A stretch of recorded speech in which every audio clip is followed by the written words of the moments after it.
جو چھینکیں آتی ہیں نا سائنوسائٹس سائنس کا ایشو ہے وہ گوشت اندر سے بڑھ جاتا ہے جی ٹھیک ہے ہڈی بڑھ جاتی ہے ناک سے آواز صحیح نہیں آتی ناک بند رہتا ہے کئی لوگ ایسے آتے ہیں منہ سے سانس لیتے ہیں رات کو ناک سے لیا ہی نہیں جاتا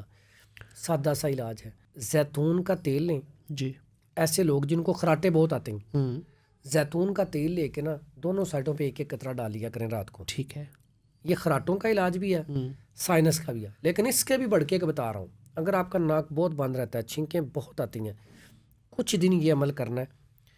اس میں لینا ہے روغن زیتون ٹھیک ہے اور روغن نیم لے لیں روغن نیم ٹھیک ہے ٹھیک ہے روغن نیم اور روغن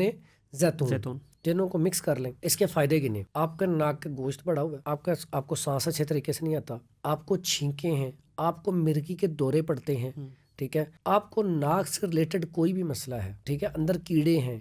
بواسیری مسے بن گئے ہیں اس کو آپ شروع کریں اللہ کے حکم سے لمبے چوڑے نہیں ایک ہفتے میں رزلٹ دیکھیں کہ آپ کی سانس تو الحمدللہ پہلے دوسرے دن صاف ہو جائے گی ٹھیک ہے اور جو چھینکی آنے والا عمل ہے یہ بھی اللہ کے حکم سے 2-4 دن میں ختم ہو جائے گا صحیح بالکل ٹھیک لیکن کھانے کے لیے ایک آپ کو معجون بتانے لگا ہوں بڑا مشہور ہے گلے سے کیڑا آنا چھینکوں کا زیادہ آنا میگرین سر درد کے لیے ایک تو نسخہ ہے کیوے کا ٹھیک ہے ایک معجون بنا بنایا مل جاتا ہے جو بنا بنایا معجون ملتا ہے نا اس میں 2 چیزیں لینی ہیں اطریف الاستخدوس اطریف الزمانی ٹھیک ہے دونوں لے کے نا اور اس میں جوارش جعلی نوس بھی لے لیں یہ 3 معجون لے لیں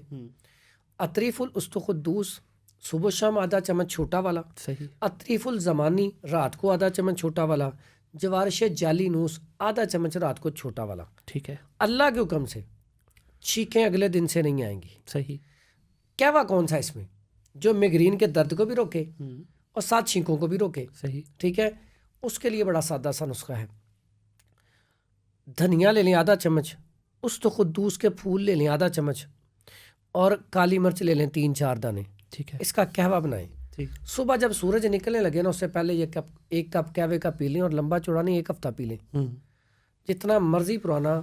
20 سال پرانا بھی سر درد ہے نا رب کے کرم سے یہ ٹھیک ہو جائے گا صحیح ان کے کوئی نقصانات تو نہیں ہیں اچھا خاص طور پہ معجون کے آپ نے بتائے ہیں اچھا یہ معجون کسی قسم کا سائیڈ افیکٹ نہیں ہے کیونکہ ملین ہے ٹھیک ہے ملین ہے لیکن پھر بھی جہاں پہ بھی آپ کو کوئی چیز پوچھنی ہو آپ واٹس ایپ پہ پوچھ سکتے ہیں سمجھ کے استعمال کر لیں بعض اوقات بیماری کی نوعیت اور ہوتی ہے انسان سمجھتا ہے یہ اس وجہ سے لگی ہے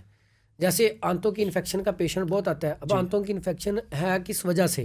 کانسٹیپیشن ہے یا پیچش لگے ہوئے ہیں دونوں میں آنتوں میں انفیکشن ہوتا ہے صحیح ایک ایچ پائلوری بھی دونوں میں ہوتا ہے جو آج کل سب سے بڑا مرض بنا ہوا ہے جی بالکل ٹھیک ہے یہ انزائٹی ڈپریشن خوف لوگ واش روم دروازہ کھول کے جاتے ہیں گھر سے باہر نہیں نکلتے کاروبار نہیں کر رہا ہے گھر میں ایسے خوف ہے کہ میں نے مر جانا تھوڑی دیر تک اور سب سے زیادہ پیشنٹ اس ٹائم نا کڈنی اور یہ ایچ پائلوری کا میرے پاس آ رہا ہے جو سب سے زیادہ جو خوف انزائٹی میں ہے اور لوگ اس کا دم کروا رہے ہیں رپورٹ کرواتے نہیں چیک اپ نہیں کروا رہے تو یہ جو مسئلہ نا اس میں بھی اب لوگ میں اکثر میں نے بڑی دفعہ نسخہ بتایا انفیکشن کا وہ استعمال کرتی ہیں پھر وہ کہتے ہیں کہ صاحب اتنا فرق نہیں پڑا تو جب دوائی لے کے جاتے ہیں بعض اوقات ایک دوائی کی کہانی سناتا ہوں ایک پیشنٹ مجھ سے دوائی لے کے گیا اب میں نے جو نسخہ دیا نا تو اس سے الحمدللہ ٹھیک ہو گیا اگلی دفعہ اس نے نا میری ویڈیو دیکھ کے نا وہی نسخہ بنا کے استعمال کیا تو کہتا اس سے فرق نہیں پڑا میں نے کہا یہ رب کا کمال ہے اب رب نے نا شفا کس میں رکھی ہے پتہ نہیں اس میں میرا نہیں کمال پتہ نہیں اللہ نے کس طریقے سے شفا رکھی اب وہی نسخہ اسی طرح وہ ایک حدیث بھی ہے نا شاید حضرت موسیٰ علیہ السلام سے غالباً ہے کہ انہوں نے جب اللہ تعالیٰ نے کہا کہ یہ چیز کھاؤ تو اس سے فرق پڑ گیا جب اس نے خود نبی صلی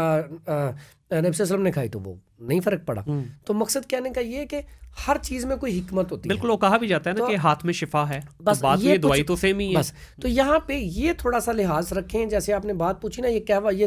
اب یہ ہر کوئی کھا سکتا ہے صحیح لیکن تھوڑی سی احتیاط ضروری ہے سر معجون کا میں نے اس وجہ سے پوچھا کہ اکثر معجون سے جو ہے نا لوگوں کا یا تو بلڈ پریشر ہائی ہو جاتا ہے یا شوگر وغیرہ کا تو یہ بڑا کامن مطلب یہ بھی مسئلہ پوچھا جاتا ہے شوگر کی بات آپ نے بہت اچھی کی جی شوگر پیشنٹ جو ہے وہ معجون نہ کھائے ٹھیک ہے وہ جو میں نے قہوہ بتایا وہ استعمال کر لیں وہ کر لیں اچھا وہ قہوہ ہی نہیں ہے اچھا وہ قہوہ ہی نہیں ہے اس کا آپ سفوف بھی بنا سکتے ہیں صحیح اس کا پاؤڈر کریں اسی ریشیو سے